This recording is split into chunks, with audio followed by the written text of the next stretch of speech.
Welcome to Suman TV. నడిపించే నాయకుడు కార్యక్రమానికి స్వాగతం. నేను మీ జయరాజ్ కవరకుంట్ల. జర్నలిస్టులు వారి యొక్క సంక్షేమం, వారి భద్రత, వీటితో పాటు పత్రికా స్వేచ్ఛ, వాటి పరిరక్షణ కోసం నిరంతరం ఉద్యమిస్తున్నటువంటి సంఘం ఆంధ్రప్రదేశ్ వర్కింగ్ జర్నలిస్ట్ ఫెడరేషన్. దీనికి వ్యవస్థాపకులు, ప్రస్తుత రాష్ట్ర ప్రధాన కార్యదర్శి కామ్రేడ్ జి ఆంజనేయులు గారు మనతో ఉన్నాం. జర్నలిస్టుల యొక్క సమస్యలు, పత్రికలు, స్వేచ్ఛ, వీటన్నిటిపైన ఆయనతో కులంకుషంగా చర్చించే ప్రయత్నం చేద్దాం. సార్ నమస్కారం. సార్ నమస్తే సార్. చెప్పండి సార్, మీరు జర్నలిస్ట్ ఉద్యమంలో దాదాపు ఒక 5 దశాబ్దాల పాటు మీరు ఉద్యమాన్ని నడిపిస్తున్నారు. జనరల్గా ఎలాంటి సమస్యలు ఫేస్ చేసేవాళ్ళు సార్ జర్నలిస్టులు? జర్నలిస్టు ఉద్యమంలో బోలెడు మార్పులు వచ్చినాయి. మేము ఈ ప్రొఫెషన్లో ప్రవేశించే నాటికి ఇప్పటికీ ఒక 2-3 దశల మార్పులు. ప్రత్యేకంగా చెప్పాలంటే లెటర్ కంపోజింగ్ దగ్గర నుంచి మొదలెట్టి తర్వాత కంప్యూటర్స్ ప్రవేశం, ఈవేళ డిజిటల్ మీడియా వచ్చిన తర్వాత దాని స్వరూపమే మారిపోయింది. దాంతో జర్నలిస్టు వ్యవస్థలో కూడా చాలా పెద్ద మార్పు వచ్చింది. లెటర్ కంపోజింగ్ రోజుల్లో చేసే పనికి ఈవేళ చేసే పనికి చాలా తీవ్రమైనటువంటి వ్యత్యాసం ఉన్నది. డెవలప్మెంట్, గ్రోత్, సైన్స్ దీనికి చాలా తోడ్పడుతూ ఉన్నది. అయితే దీనికి అనుగుణంగా జర్నలిస్ట్ జీవితంలో మాత్రం ఆ సానుకూలమైనటువంటి మార్పు మాత్రం రాలి. ఇది కొంచెం భిన్నమైనటువంటి భారం పెరిగింది తప్ప ఇక్కడ అనుకూలమైనటువంటి పరిస్థితి అయితే కనపడ్డాం. ఓకే, టెక్నికల్గా అభివృద్ధి చెందినా కూడా జర్నలిస్టుల యొక్క జీవితాలు మార్పు చెందలేదనేది మీ అభిప్రాయం, అంతే కదా సార్? సార్ నెక్స్ట్, ఇప్పుడు జర్నలిజంలో వచ్చినటువంటి ఈ కీలకమైనటువంటి మార్పులకి ఇటు ప్రజలకి అటు ప్రభుత్వానికి వారధిగా ఉన్నటువంటి జర్నలిస్టులు, పత్రికలు కానీ, ఎలక్ట్రానిక్ మీడియా కానీ, ఇవన్నీ కూడా ఈరోజు చాలా విమర్శలు ఎదుర్కొంటున్నారు సార్. అంటే ఈ పరిస్థితి ఎందుకు సార్? ఎందుకు ఒక వర్గం నుంచి కానీ ఇంకో వర్గం నుంచి విమర్శలు, అంటే ఎప్పుడు రానంత విమర్శలు ఈరోజు అసలు మీడియాను విమర్శించడం ఒక ఫ్యాషన్ లాగా ఫీల్ అవుతున్నారు సార్? మీడియాను విమర్శించడం ఫ్యాషన్ అంటే ఇక్కడ దీని ఇబ్బంది ప్రత్యేకంగా క్షేత్రస్థాయిలో జర్నలిస్ట్ ఎదుర్కొంటున్నాడు ఇబ్బంది. కారణం ఏంటంటే దాన్ని రిప్రజెంట్ చేసేది స్థానికంగా ఉన్నటువంటి విలేకరి, లేకుంటే అక్కడ క్షేత్రస్థాయిలో పనిచేసే జర్నలిస్టే కాబట్టి అతనేమో ఇబ్బందిని ఎదుర్కొంటున్నాడు. పైన ఉన్న వాళ్ళు ఎవరు, పైన అంటే యాజమాన్యంలో ఉన్న వాళ్ళు ఎవరు అలాంటి ఇబ్బందిని ఎదుర్కోవట్లా. దానికి తోడు వాళ్ళు లాభార్జన మాత్రమే ధ్యేయంగా ఈవేళ మీడియా పరిశ్రమలాగా మార్చిపారేశారు. వాస్తవానికి ఇది పరిశ్రమ కాదు, ఇది ఒక ప్రత్యేకమైనటువంటి విలక్షణమైనటువంటి వృత్తి. ఈ విషయాన్ని సుప్రీంకోర్టు కూడా చాలా స్పష్టం చేసింది. అయినా కూడా దీన్ని కార్పొరేట్ మేనేజ్మెంట్స్ అన్నీ కలిసి ఒక పరిశ్రమగా మార్చేసినాయి. లాభాలు తీసుకొచ్చే ఒక పనిముట్టు కిందనే చూస్తున్నాయి తప్ప దీన్ని మరోలా చూడడం లేదు సార్. ఇప్పుడు యాజమాన్యాలకి జర్నలిస్టులకు మధ్య ఉన్నటువంటి వ్యత్యాసం ఏంటి? ఎక్కడ ఈ వేరియేషన్ వస్తుంది సార్? యజమానులు అంటే ఇదివరకు కూడా యజమానులు ఉన్నారు, ఇప్పుడు యజమానులు ఉన్నారు. ఇదివరకు యజమానులు అప్పుడు కూడా లాభం లేకుండా చేద్దామనే కాన్సెప్ట్ ఏమి ఉండదు. కానీ దాంతో పాటుగా ఈ జర్నలిస్టు వృత్తికి గౌరవం ఇచ్చి ఎడిటర్కు చాలా వరకు స్వతంత్రత ఇచ్చేవాళ్ళు. అంటే వార్తలకు సంబంధించి ఏ వార్తలు వెళ్ళాలి, ఏది ప్రజా ప్రయోజనం కలిగించేది, ఏది కాదు అనే దగ్గర ఒక విచక్షణ అది జర్నలిస్ట్ చేతుల్లో ఉండేది. ఇవాళ అక్కడి నుంచి అది మారిపోయింది. ఇవాళ యజమాని చేతుల్లోకి వెళ్ళిపోయింది. మధ్యలో కొంతకాలం ఈ మార్కెటింగ్ చూసే వాళ్ళ చేతుల్లో ఉన్నప్పటికీ కూడా ఇప్పుడు నేరుగా యాజమాన్యాలే డీల్ చేస్తున్నటువంటి పరిస్థితి. కాబట్టి ఇవాళ ప్రభుత్వాలు కానీ, రాజకీయ నాయకులు కానీ, అధికారులు కానీ ఏదన్నా విషయం ఉంటే ఇదివరకు జర్నలిస్ట్కి చెప్పేవాళ్ళు, జర్నలిస్ట్ ద్వారా సమాచారం వెళ్తుందని. ఇవాళ నేరుగా మేనేజ్మెంట్తో మాట్లాడుకుంటున్నటువంటి పరిస్థితి మనం చూస్తున్నాం సార్. ఇంకోటి ఏంటంటే, ఇప్పుడు అందరికీ తెలిసినటువంటి నగ్న సత్యమే, కొన్ని పత్రికలు కానీ, కొన్ని ఛానల్స్ కానీ పార్టీలే నడుపుతున్నటువంటి సిచ్యువేషన్ ఉంది సార్. ఈ పరిస్థితిని జర్నలిస్టులు ఏ విధంగా ఫేస్ చేయాల్సి వస్తుంది? జర్నలిజం వృత్తిలో ఉన్నప్పుడు అనివార్యంగా వాళ్ళ ఆ లైన్కు అనుగుణంగానే పనిచేయాల్సినటువంటి పరిస్థితి. వాళ్ళ రాజకీయ అభిప్రాయం భిన్నమైందున్నా, వాళ్ళకి అది నచ్చినా నచ్చకపోయినా ఇవాళ జీవిక కోసం పనిచేస్తున్నటువంటి పరిస్థితి ఉంది కాబట్టి తప్పనిసరిగా వాళ్ళు పనిచేస్తున్న దగ్గర యాజమాన్యం పాలసీ ఏమిటో దానికి అనుగుణంగానే పనిచేయాల్సినటువంటి పరిస్థితి ఒకటి ఇవాళ క్రియేట్ అయి ఉన్నది. సో అది చాలా నష్టదాయకం. వాస్తవానికి యజమానులకు ఒక లైను, జర్నలిస్ట్కి ఒక లైను అంటూ అలా ఉండే అవకాశం లేదు. మామూలుగా మీడియా దేనికోసం ఉన్నది అంటే larger interest of the public, ప్రజలకు సమాచారం చేరవేయడం, ఇది ఒక్కటే దీని బాధ్యత, మిగతా ఏం కాదు.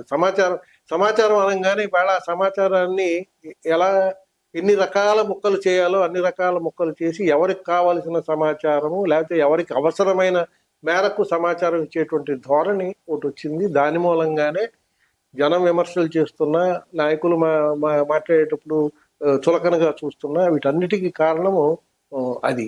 అంటే నిజాన్ని దాచిపెట్టే ప్రయత్నం, అంటే నిజం ఎక్కడుందో జనం వెతుక్కునే పరిస్థితి ఎప్పుడైతే క్రియేట్ అవుతుందో వెతుకులాటలో జనం విశ్వసించని పరిస్థితి క్రియేట్ అవుతుంది. సార్ ఈ నేపథ్యంలో అంటే మీరు అన్నట్టుగా జర్నలిస్టుల యొక్క పరిస్థితి వేరు, అంటే బాగా వైరుధ్యం అనేది కనిపిస్తుంది సార్. అంటే యాజమాన్యాలకి జర్నలిస్టులకి మధ్య వైరుధ్యం కనిపిస్తుంది సార్. ఈ నేపథ్యంలో ఏపీడబ్ల్యూజేఎఫ్గా అంటే జర్నలిస్టుల యొక్క మనోభావాలు, జర్నలిస్టుల యొక్క సమస్యల్ని అంటే ప్రజలకి వివరించే ప్రయత్నం మనం ఏ విధంగా చేసే అవకాశం ఉంది? ఎంత చేస్తున్నా కూడా ఇది తక్కువే అనేది నా అభిప్రాయం. కారణం ఏంటంటే ముందు జర్నలిస్టుల హక్కుల కోసం పనిచేసే పరిస్థితి అంటే ఇక్కడ కూడా ఇప్పుడు సంఘాల పరిస్థితి కూడా అంతకంటే గొప్పగా ఏం లేదు. ఈ సంఘాల పరిస్థితి కూడా దానికి అనుగుణంగానే మారింది. దానికి తోడు ఇదివరకు ప్లాంట్ లెవెల్ యూనియన్ ఉండేది. ప్లాంట్ లెవెల్ యూనియన్ ఉండడం మూలంగా ప్లాంట్ లో ఉండేటువంటి ఇతర వర్కర్స్, నాన్ జర్నలిస్ట్ అది ఇతర విభాగాల్లో పనిచేసే వాళ్ళతో కలిసి ఒక యూనిట్ గా చేయడం మూలంగా హక్కుల సాధన అనేది కొంచెం సులువయ్యేది. ఇవాళ హక్కుల సాధన కంటే ఏదోలాగా అక్కడ మనం దీన్ని నిలబెట్టుకోవాలా అనే తాపత్రయం పెరగడం మూలంగా ఇవాళ జీతం ఇచ్చినా ఇవ్వకపోయినా, టైంకు వేతనం వచ్చినా రాకపోయినా, ఈ అవసరమైన సదుపాయాలు కల్పించినా కల్పించకపోయినా, ఉద్యోగ భద్రత ఉన్నా లేకపోయినా చూరుపట్టుకు వేలాడినట్టు ఉన్నటువంటి పరిస్థితి ఉన్నది. కాబట్టి ఇవాళ సంఘాల పరిస్థితి కూడా ఏమైపోయిందంటే ఇవాళ ప్రతి డిమాండ్కి ప్రభుత్వం వైపు చూడడం అలవాటైంది. ప్రభుత్వాలు కూడా అదే నేర్పినాయి. వాస్తవానికి ఇంతకుముందు చాలా మంది జర్నలిస్టులకు ఈఎస్ఐ సదుపాయం ఉండేది. ఈఎస్ఐ సదుపాయం మూలంగా కుటుంబం మొత్తానికి ఆరోగ్య బీమా ఈఎస్ఐ ద్వారా లభించేది. ఇవాళ ఈఎస్ఐ లేదు కాబట్టి ప్రభుత్వం ఆరోగ్య బీమా కార్డులు ఇస్తోంది కాబట్టి ప్రభుత్వం మీద ఆధారపడుతున్నాం. ఇదివరకు యజమాని ఉద్యోగి వీళ్ళ షేర్తో ఉండేటువంటి ఏర్పాటు ఉండేది. ఇప్పుడు అది లేకుండా పోయింది. అంటే ఒక పక్కన ప్రభుత్వ వ్యవస్థ ధ్వంసం అయిపోతా ఉన్నది, ఇంకో పక్కన ఉద్యోగికి అంటే పనిచేసే జర్నలిస్ట్కి ఉద్యోగ భద్రత లేకుండా పోతా ఉన్నది. ఈ రెండు నడుస్తూ ఉన్నాయి. కానీ మరో పక్కన వచ్చే వాళ్లకు లాభాలు వస్తూనే ఉన్నాయి. వీటన్నిటినీ మించి ప్రజలకు సమాచారం ఏం చేరుతోందంటే ఏం చేరాలో ఒక అయోమయమైనటువంటి పరిస్థితుల్లో ప్రజలకు చేరుతున్నటువంటి సమాచారం అయోమయమైనటువంటి విధంగా ఉన్నది. సార్ ఒకటి ఇప్పుడు జనరల్ గానే మామూలుగా జీతం తీసుకొని పనిచేసేటువంటి ఉద్యోగమా సార్ ఏదైనా కూడా, కొన్ని సందర్భాల్లో చాలా మంది జర్నలిస్టులు ఈరోజు ఎదురుగా డబ్బులు ఇచ్చి జర్నలిస్టులుగా పనిచేయాల్సినటువంటి పరిస్థితి ఏర్పడింది సార్. కొన్ని సందర్భాలు కాదు, దాదాపు తెలుగు మీడియాకు సంబంధించి మెజారిటీ ఈవేళ ఎక్కడికక్కడ ఫ్రాంచైజీల పేరుతో లేకుంటే అక్రిడేషన్ ఇస్తే జర్నలిస్ట్గా ఉండి అడ్వర్టైజ్మెంట్ రూపంలోనో లేకుంటే సర్క్యులేషన్ పేరుతోనో డబ్బులు ఇవ్వడం, ఇది చాలా సర్వసాధారణమైనటువంటి లక్షణంగా మారిపోయింది. కాబట్టి దీన్ని ఇవాళ కొత్తగా చూస్తున్నటువంటి పరిస్థితి లేకుండా పోయింది. ఇది యాజమాన్యాలు ఆలోచించాలా, అలాగే ప్రభుత్వాలు కొంచెం పట్టించుకోవాలి. ప్రభుత్వాలు పట్టించుకోకపోతే ఇందులో ప్రభుత్వాలు ఎందుకు పట్టించుకోవాలంటే ప్రభుత్వాలు దగ్గరికి వెళ్ళినప్పుడు యూనియన్గా మేము ఎప్పుడైనా ప్రస్తావన చేసినప్పుడు ఇదేమొస్తుందంటే ఇది ప్రైవేట్ యాజమాన్యం అయితే ఒక బట్టల కొట్టులో ఏదన్నా అన్యాయం జరిగితే పట్టించుకుంటున్నారు కదా, ఒక చిన్న సంస్థలో ఏదన్నా ఉద్యోగులకు అన్యాయం నష్టం జరిగితే పట్టించుకుంటున్నారు కదా. ఇక్కడ జర్నలిస్టులు ఉద్యోగులా కాదా? ఇప్పుడు ఇక్కడ ఇది సమస్య. దీనికి ఒక ప్రాతిపదిక లేకుండా పోయింది. కాబట్టి దీని మీద ఒక పెద్ద మార్పు కోసము ప్రభుత్వం వైపు నుంచి కొంత అసలు మీడియాలో ఏం జరుగుతుంది, ఇవాళ మీడియా ఎలా ఉంది, ఇప్పుడున్న పరిస్థితుల్లో ఈ మీడియా స్వరూపం ఎలా ఉంది, దీనిలో యజమానికి ఎలాంటి తోడ్పాటు ఇవ్వాలి, అలాగే పనిచేసే వాళ్ళకి ఎలాంటి సహకారం అందిస్తే ఈ వ్యవస్థ సక్రమంగా నడుస్తుంది అనేది ప్రభుత్వం యోచన చేస్తే కొంచెం ఏమన్నా మార్పు జరుగుతుంది తప్ప మరోలా వేరే ప్రయత్నం ఉంటే జరుగుతుంది అనేది నాకైతే నమ్మకం లేదు. కారణం ఏంటంటే ఉద్యమాలు చేయడం అంటే ఉద్యమం చేసే ఉద్యమం ఏం లేదు. ఎదురు డబ్బులు ఇచ్చి ఉద్యోగం చేస్తున్నటువంటి పరిస్థితి ఉన్నప్పుడు, ఎదురు డబ్బులు ఇచ్చి నేను జర్నలిస్ట్ అని చెప్పుకునే పరిస్థితి ఉన్నప్పుడు నేను ఉద్యమం చేయమంటే నా ఎదురుగా ఎస్ అని చెప్పినా నా వెనక నాతో కలిసి రాని పరిస్థితి ఉంటుంది. కాబట్టి అది మారాలంటే ప్రభుత్వం వైపు నుంచి ఆలోచన ఉండాలి. యజమానులు కూడా దానికి కొంత సానుకూలంగా స్పందించేటువంటి పరిస్థితి. ఇదివరకు కొంత బెనవలెంట్గా ఉండే యాజమాన్యాలు కొన్నైనా ఉండేవి, కానీ ఇవాళ అది కూడా కనిపించినటువంటి పరిస్థితి ఉన్నది. సార్, కనీసం జర్నలిస్టులు సంఘటిత రంగమా అసంఘటిత రంగమా, ఏ పరిస్థితిలో ఉన్నాం మనం? ఇది అసలు ఏ రంగము అని చెప్పలేము. నేను ఇందాక అందుకే చెప్పాను, ఇది వృత్తి. ఈ వృత్తికి ఉన్న విలక్షణమైనటువంటి క్యారెక్టర్. ఇప్పుడు మామూలుగా ఒక్కొక్కళ్ళు ఒక్కొక్క దీనికి డిఫరెంట్ స్ట్రీమ్స్ చెబుతాడు. నారదుడు మా కాజ్యుడు అని చెప్పేవాళ్ళు ఉన్నారు.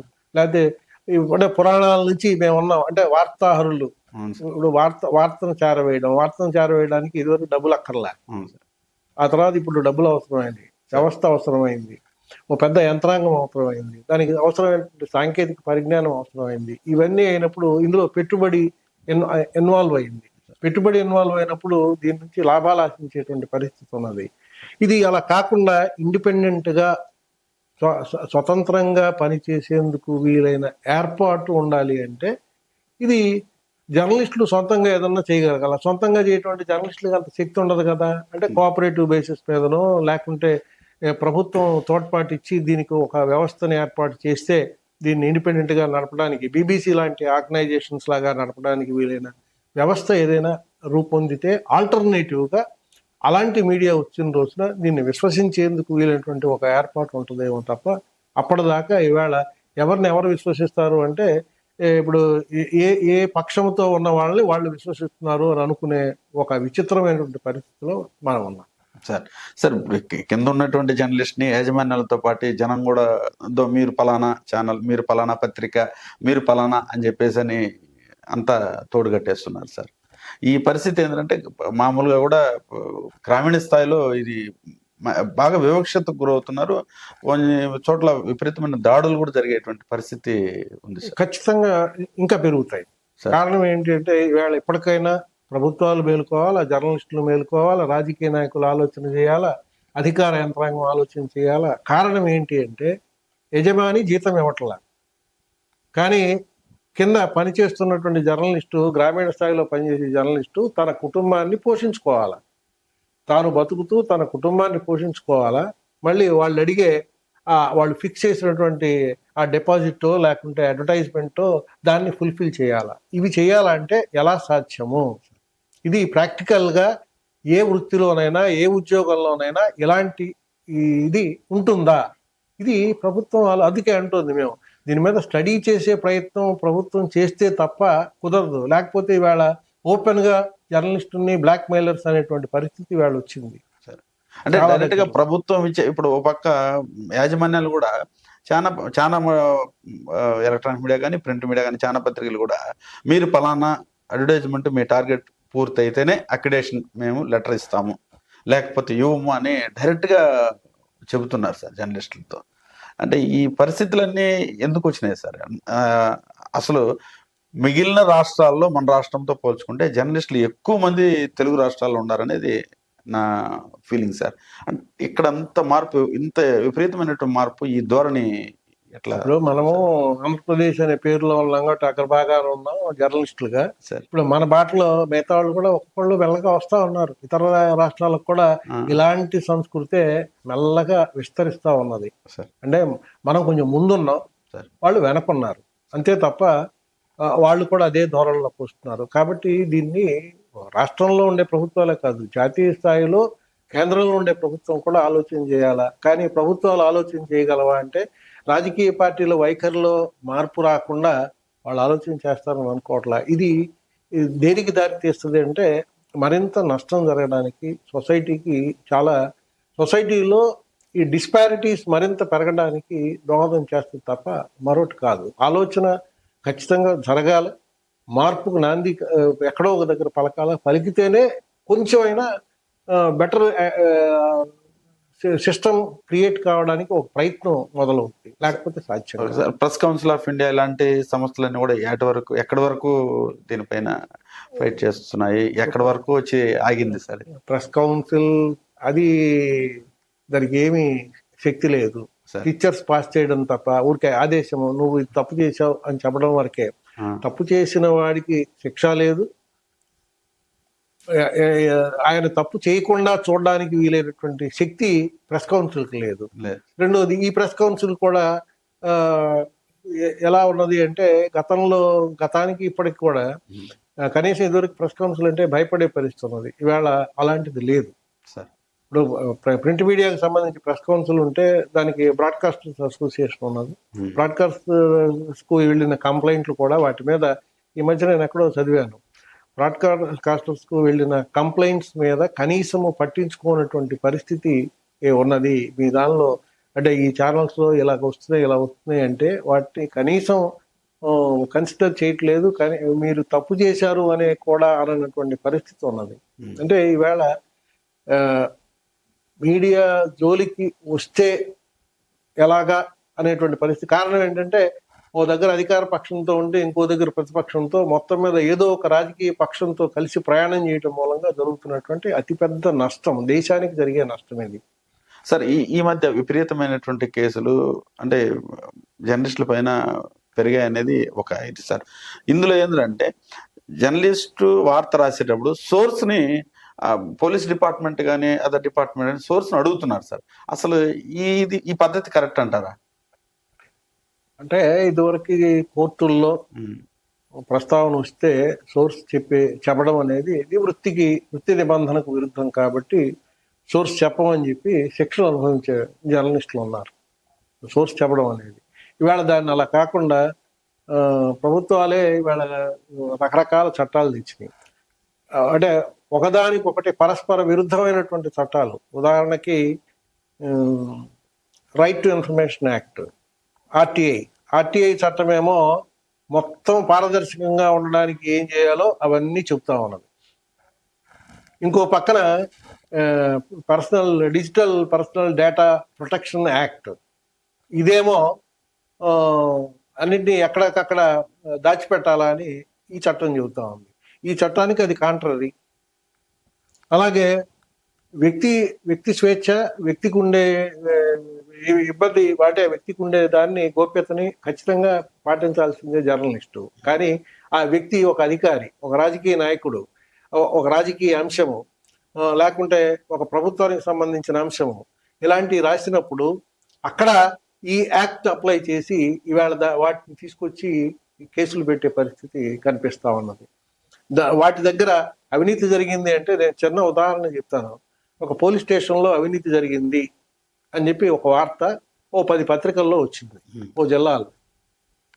వస్తే దీని మీద మామూలుగా గతంలోనైతే ఎలా ఉండేదంటే దాని పై అధికారి లేకపోతే జిల్లా ఎస్పీ స్థాయి అధికారి ఓ ప్రెస్ కాన్ఫరెన్స్ పెట్టి లేకపోతే ప్రెస్ నోట్ అయినా పంపించి నేను దీని మీద ఎంక్వైరీ చేస్తున్నాము, విచారణ చేసిన తర్వాత సమాచారం చెబుతామని, మళ్ళీ తర్వాత వాళ్ళు ఏదో ఎంక్వైరీయో ఇంకోటో చేసి ఇలాంటిది ఏమి లేదనో ఉందనో లేకుంటే ఏదో దానికి పాలన వాళ్ళని బాధ్యతలు చేస్తున్నామనో ఒక పద్ధతి గతంలో ఉండేది. ఇవాళ అది పోయింది. ఇది పోయి వార్త వచ్చిన వెంటనే స్థానికంగా ఉండే ఎస్ఐఏ ఈ అన్ని పేపర్లకు నోటీసులు ఇచ్చి మీ సోర్స్ చెప్పండి ఎక్కడి నుంచి వచ్చిందో దీనికి, లేకపోతే మిమ్మల్ని అరెస్ట్ చేస్తాం లేదా కేసులు పెడతామని చెప్పే పరిస్థితి ఇవాళ ఉన్నది. అంటే దీన్ని ఎవరు అడగాలా, ఏం క్వశ్చన్ చేయాలా, ఎలాగా దీన్ని ఎదుర్కోవాలా? ఇది ప్రభుత్వ వ్యవస్థలో భాగం పోలీసులు, అంతే కదా సార్. కానీ అలాంటి వాళ్ళే మీ దగ్గర అవినీతి జరుగుతుంది అనే ఒక వార్త, నాకు వచ్చిన సమాచారం, నాకు పూర్తి సమాచారం రాదు, అంతే కదా సార్, పూర్తి సమాచారం తెలిసే అవకాశం లేదు, ఉన్న మేరకు రాస్తాం, దీని మీద వెళ్ళి వివరణ తీసుకోవాలా, వివరణ తీసుకుంటే ఆయన ఏమన్నా మీ దగ్గర అవినీతి జరుగుతుందంటే జరుగుతుందని చెప్తాడా? జరగలేదని చెప్తారు సార్. కాబట్టి ఉన్న ఆధారంతో రాసినప్పుడు దాని మీద విచారణ జరిపితే పై అధికారి వచ్చి విచారణ చేసినప్పుడు నిజంగా నిజానిజాలు బయటపడేందుకు అవకాశం ఉంటుంది. అలాంటిదే చేయలేని పరిస్థితి ఉన్నప్పుడు నేను చెప్పింది ఒక చిన్న ఉదాహరణ. ఇంతకంటే పెద్దవి అనేకం ఉన్నాయి, అనేక కేసులు ఉన్నాయి. వాటిల్లో ఈ డిజిటల్ ప్రొటెక్షన్ యాక్ట్ అప్లై అవుతుంది.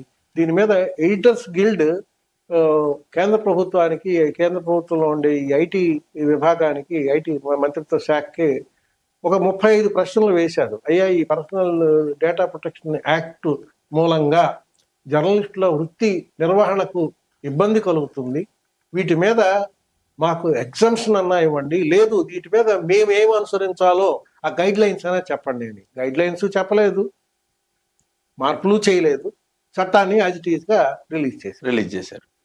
నోటిఫై చేసిన తర్వాత అది అమలు అవుతుందంటే కేసులు మేము పెడతాము, మీరు పడండి అని చెప్పి మరో పక్కన చెప్పినట్టే. అంటే ఇలాంటి దగ్గర కూడా ఆలోచించకుండా అడమెంట్ యాటిట్యూడ్ తో గనక ఉంటే ఇది నష్టం జరుగుతుంది, స్పర్ధ పెరుగుతుంది. సార్, ప్రజాస్వామ్యంలో ఫోర్త్ ఎస్టేట్ గా అందరూ ఎవరు మాట్లాడినా ఫోర్త్ ఎస్టేట్ ఇది బలమైనటువంటి శక్తి అని చెప్పేసి చెప్తున్నటువంటి పరిస్థితి సార్. జర్నలిజం గురించి కానీ, పత్రికా స్వేచ్ఛ గురించి కానీ. ఈ పరిస్థితుల్లో ఏపీడబ్ల్యూజేఎఫ్ గా మీరు ఏమన్నా ఒక స్టాండ్ తీసుకున్నారా? ఈ ఉద్యమాన్ని ఎలా ముందుకు తీసుకెళ్ళబోతున్నారు?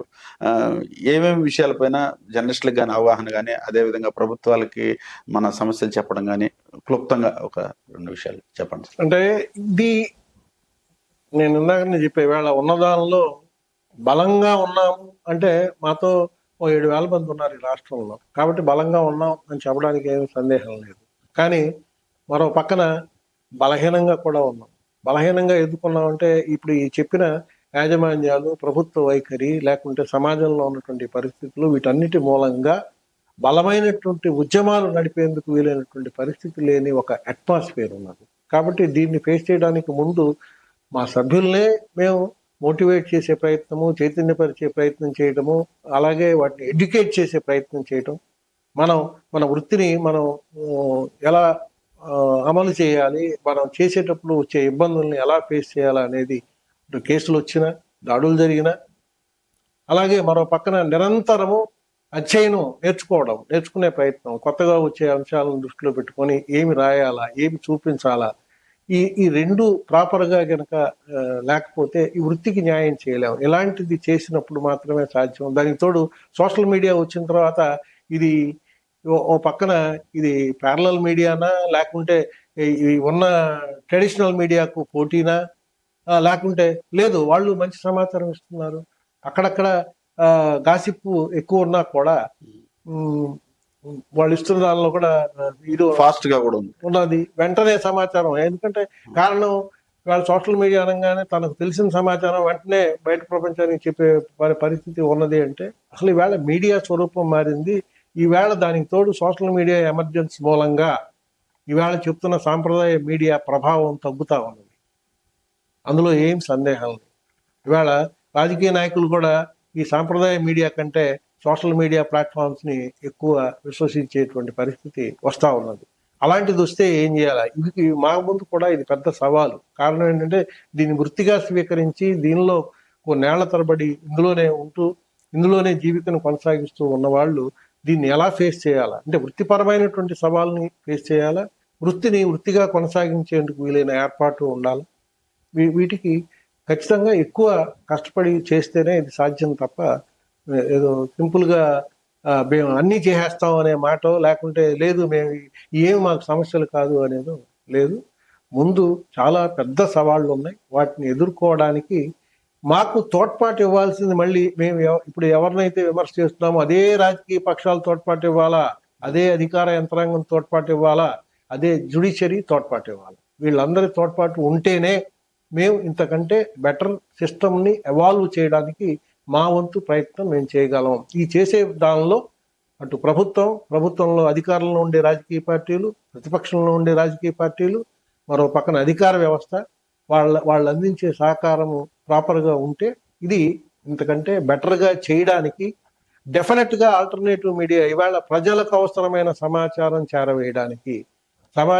చేరవేయడం మాత్రమే విధి అన్నప్పుడు నిజమైన సమాచారం చేరవేసేందుకు వీలైనటువంటి ఏర్పాటు ఎంతో కొంత మేజర్గా జరుగుతుంది. మొత్తం 100% జరుగుతుందని నేను అనుకోను, కానీ బట్ చాలా వరకు జరిగేందుకు అవకాశం ఉంటుంది.